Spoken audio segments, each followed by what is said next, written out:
Hello and welcome to another episode of APJ Chat, a special program brought to you by Harvard Kennedy School's Africa Policy Journal.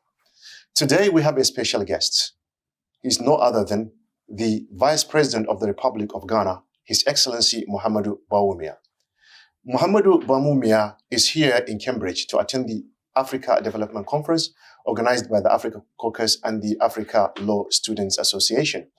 He gave a moving speech yesterday on which we are going to build today on this discussion. Your Excellency, welcome to APJ Chat. It's such an honor to have you. Thank you very much. It's a pleasure to be here, Doc. You gave that moving speech yesterday in which you discussed on a number of issues, and I would like to pick on some of them. Particularly, you discussed about the fundamentals of African macroeconomic policies, that if they are not fixed, we will just be moving around in the same cycles. What are these fundamentals? Can you tell us more? Well, thank you very much. I think yesterday I made that point that when you look at the history, African governments have really focused by and large on managing crisis, at the macro level.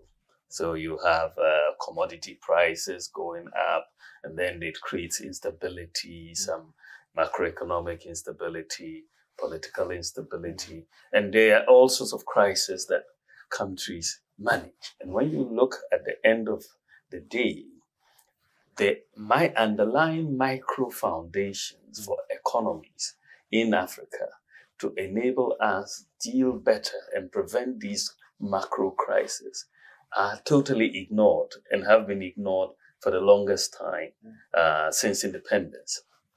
So my submission yesterday was that some of these underlying things, for example, do we have uniquely identified populations, right? Because if your population is not uniquely identified, you have a problem. How do you know that everybody who pays taxes, who's not paying taxes? Domestic revenue mobilization is therefore a problem. And if you don't have that, you will have people not complying with tax payment, and then you have fiscal deficits, and then you have debt unsustainability, and you have to go back trying to manage the crisis. So, address systems.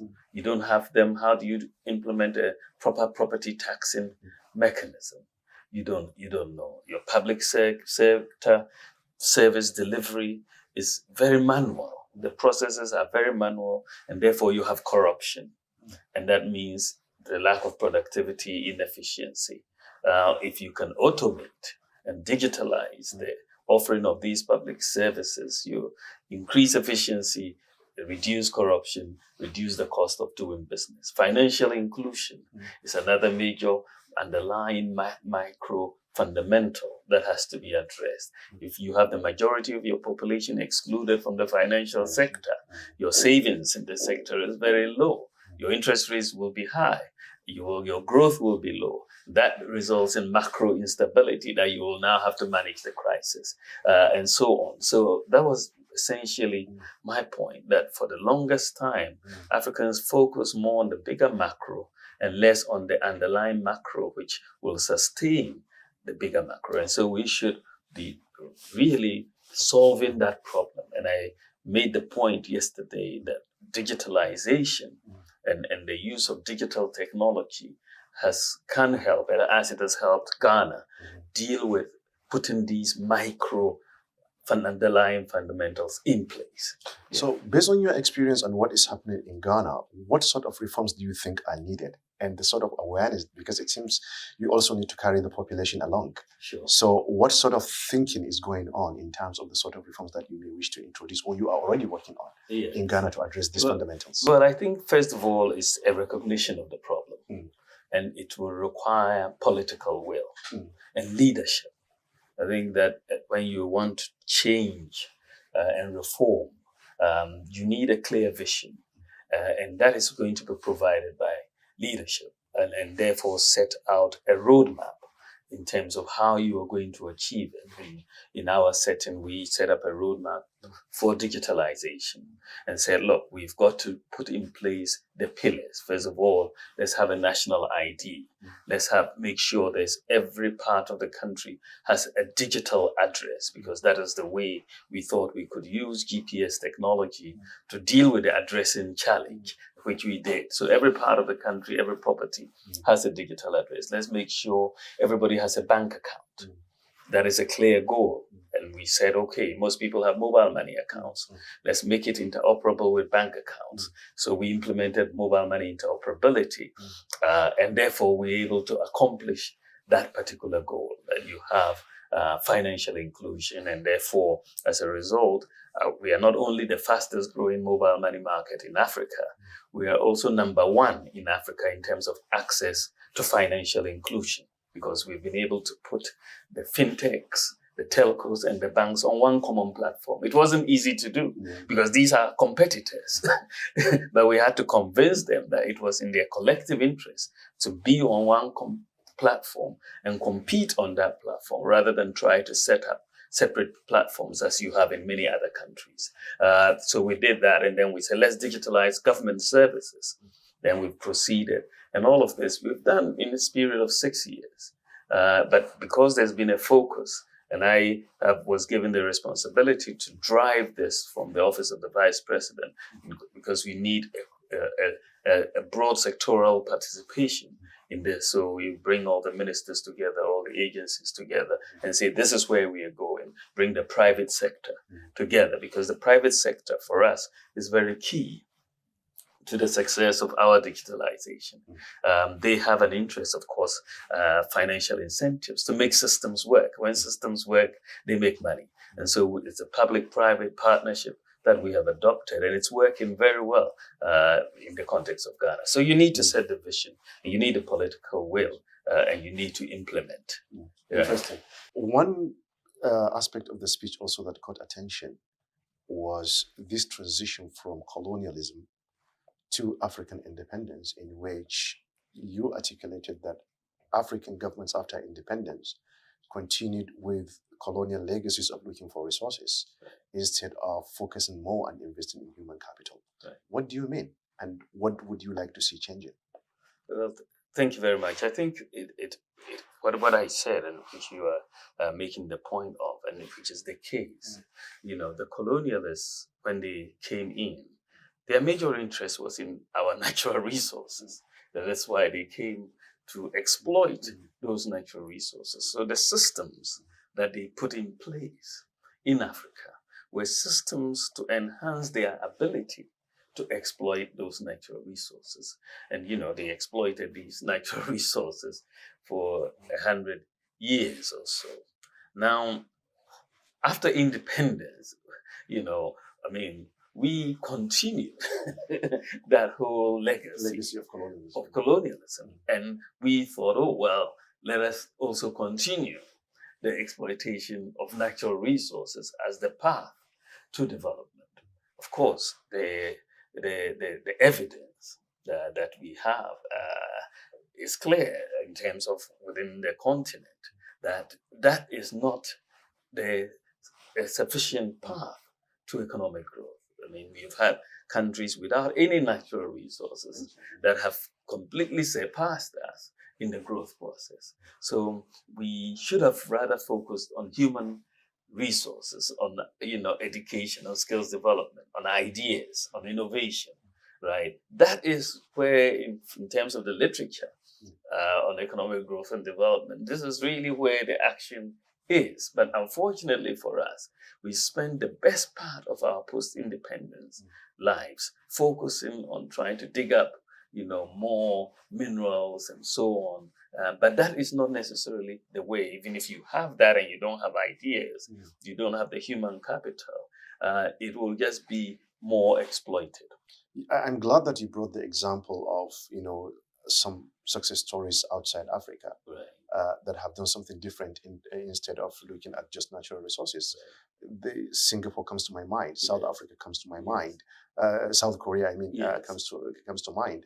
and they focus on exports, human capital, using their populations to grow. Right. What lessons do you think are there for African countries, and what should they be doing to be in that pedestal?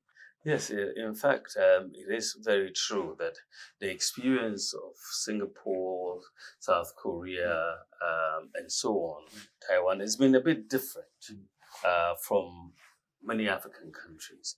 They focused a lot on export promotion, or what we will call targeted industrialization. They picked a few industries which were targeted, and those were industries that were exporting industries.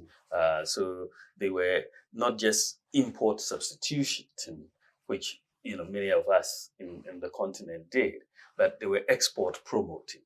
And the promotion of exports subjects them to international competitiveness, right? But if you are just import substituting, you're not competitive. You don't have to be efficient because you're going to be protected, right? So they were a bit more agile in terms of their industries, but it wasn't, just the policy of industrialization.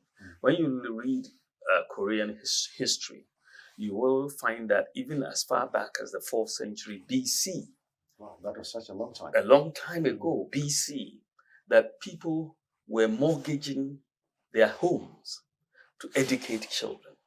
That's fascinating. Mortgaging their home. This is 4th century BC. So the whole idea of education was inculcated in these societies for a very long time, right? So the whole idea of making sure you build the human capital and was very important. I mean, you had, of course, the US assisting South Korea and all of that with the capital injection. But without the human capital, you would not be able to transform that capital into the output and growth that we are seeing.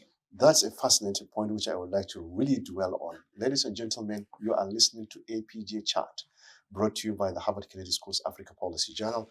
And my guest for today is Dr. Muhammadu Bawumia, the Vice President of Ghana. Human capital. Africa has a youth population that is almost 60%, estimated to be around 650 million. Yeah. That's huge. Very. Is this an asset or a liability? And what should be done about it? Well, I mean, for sure. I mean, for me, it is an asset. But if you don't manage the asset properly, it can become a liability, right? So, but I believe that, by 2050, as you know, Africa will, in terms of population, will be the largest continent in the world.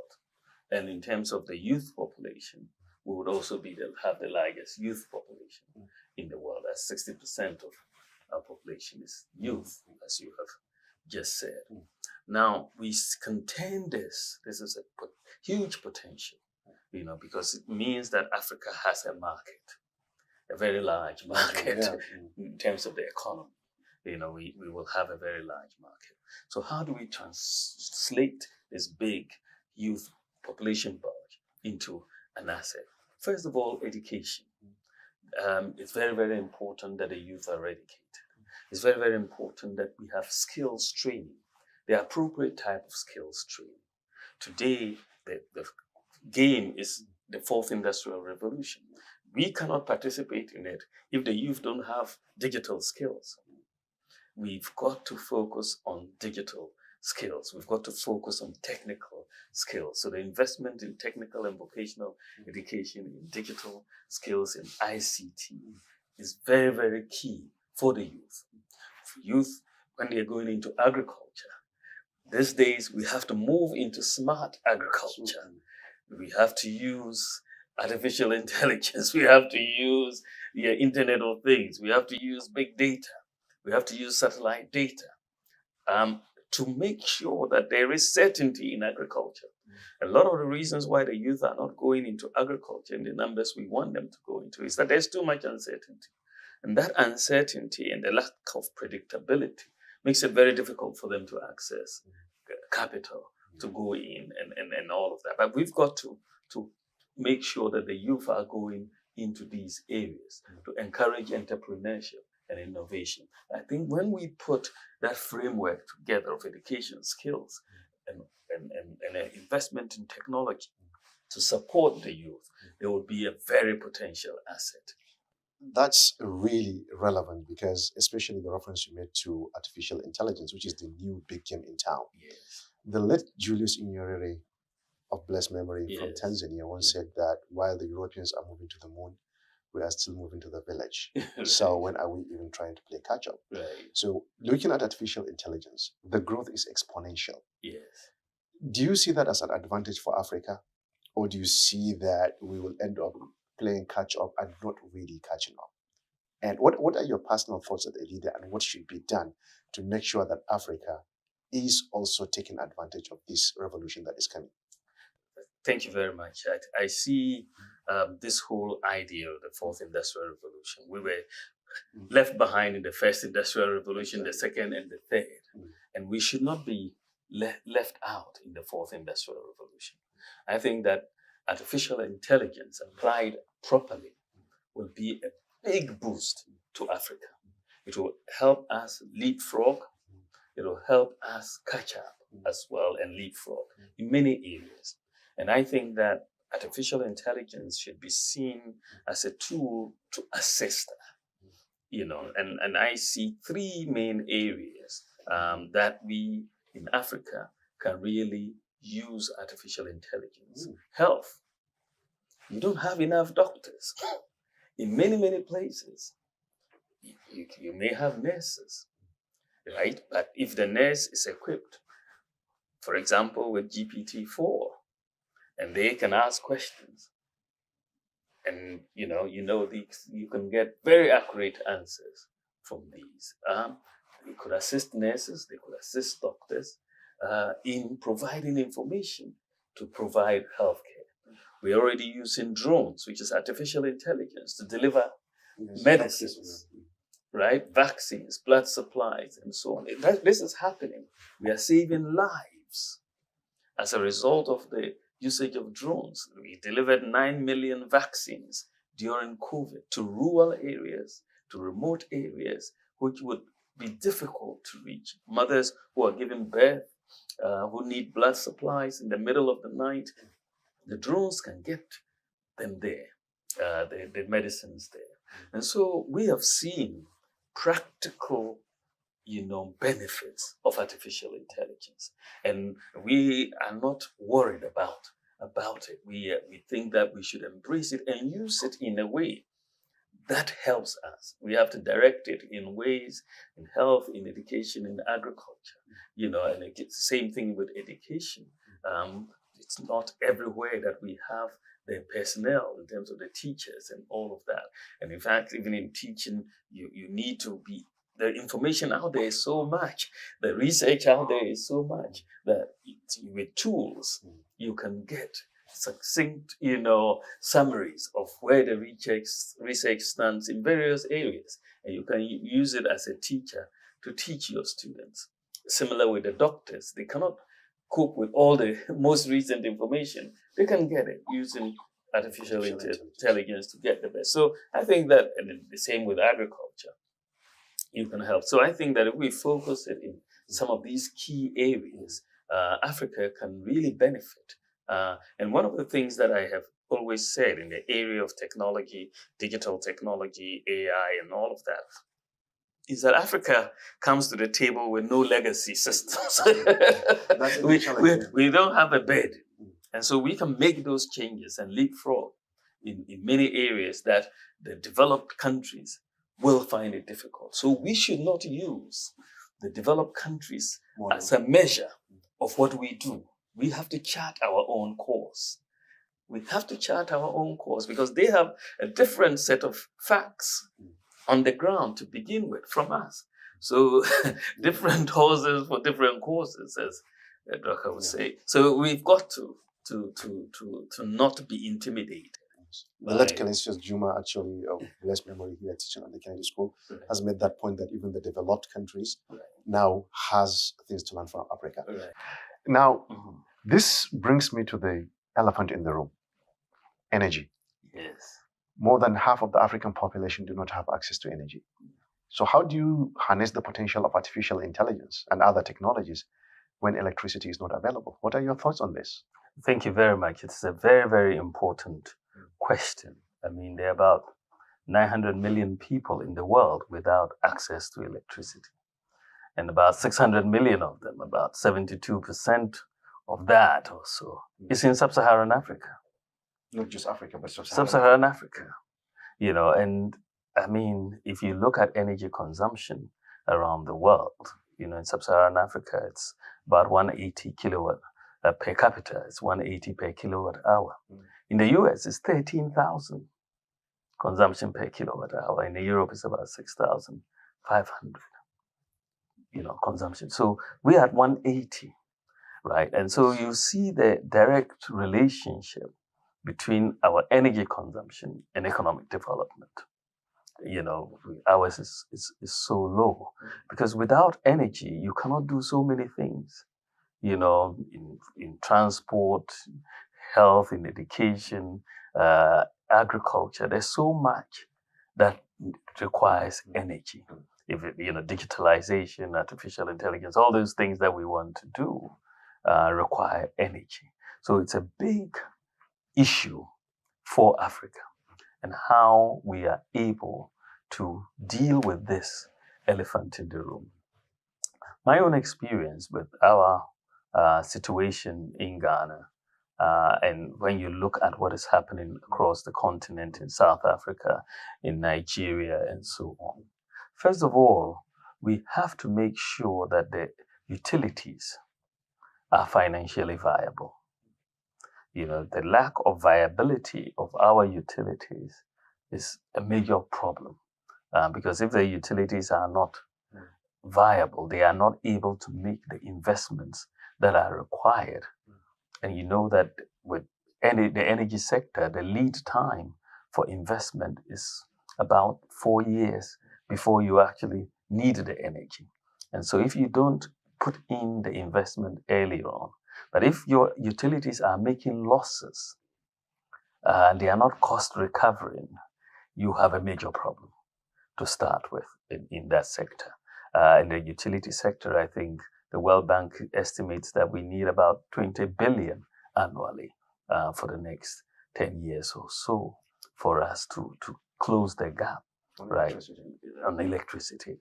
And so if you don't have that incentive for the private sector, because a lot of this investment must come in from the private sector. How do you energize the private sector? Exactly. But if they see a loss-making enterprise, they're not likely to invest. So that is one thing that we have to be careful and very deliberate on to make sure that there is viability of our utilities. The other thing that we have to do, because we are working individually in countries, it is very important because, some places we have different comparative advantages. There are some parts of the continent where there's more hydro, some parts where there's more gas. But so it requires a deliberate strategy to integrate our utilities. And not only to integrate the utilities, but to integrate the power and diversify the power generation mix towards more green energy. You need to diversify towards more solar, towards more hydro on the continent. We are blessed with a lot of sun. And many places in the Sahel, for example, that you can really leverage solar energy, for example. So I think that the integration of our utilities is going to be very, very important, as well as making sure that there's financial viability and encouraging the private sector to come in to invest in the sector. I think that's quite interesting. Yeah. And this brings me to my last question. There is a lot of interest from countries, China, United States, Europe, Africa Conference, Africa this, Africa that. Yeah. And you mentioned that we have to work collectively together. Right. But how is Africa sit at the table during these negotiations? What are your thoughts on African countries, especially the regional blocs, negotiating in trying to bring this private, sector into Africa to go as a bloc so that they can have a better deal than going alone, so that Africa's voice is much bigger and stronger. Yeah, I mean, I think that this it goes without saying that we deserve as a continent a seat at the table. I mean, we are a major contributor to the development of this world. In terms of our resources, in terms of our population, and so on. We definitely do deserve a seat at the table. And of course, we are a major bloc. The African Continental Free Trade Area has been set up with over 1 billion in population and $3 trillion economy that we have put together. And so it gives us some marketing power, some negotiating power at the table if we recognize it. Right? You may have the power, but you may still work in very much silos, but once we can recognize and negotiate on the basis of our market power, I think that the rest of the world will listen. So it is in recognizing that we have this to do if we are going into energy, because we have to get our own act together before the world will listen to us. Yeah, I mean, if we go in a lot of the current circumstances, we will not be listened to, but we must be taken seriously, right? And to be taken seriously, we have to do the things that make sense for us to do, and then come together as a bloc to negotiate for very, very important concessions for the continent. Thank you very much, Your Excellency. I think I have to negotiate an exit from the interview because it's my time. Yes. It's really a pleasure to have you, Your Excellency, to have this conversation. Thank you so much, Dr. And we Jamil. look forward to receiving you at the Africa Policy Journal in the future. I look forward to that. Yes. This has been a very good experience. Yes, thank you so much. Thank you very much. Ladies and gentlemen, this is the conversation with the Vice President of the Republic of Ghana, His Excellency Dr. Muhammad Bawumia, with the Africa Policy Journal. On behalf of all those who contributed in making this interview a success, especially our team at the Africa Policy Journal, the team from the Vice President, and my colleague, Adawabi, for standing up and recording and editing and making sure that everything goes well. I, the Editor-in-Chief of the Africa Policy Journal, Muhammad Jamil Yusha, is saying goodbye.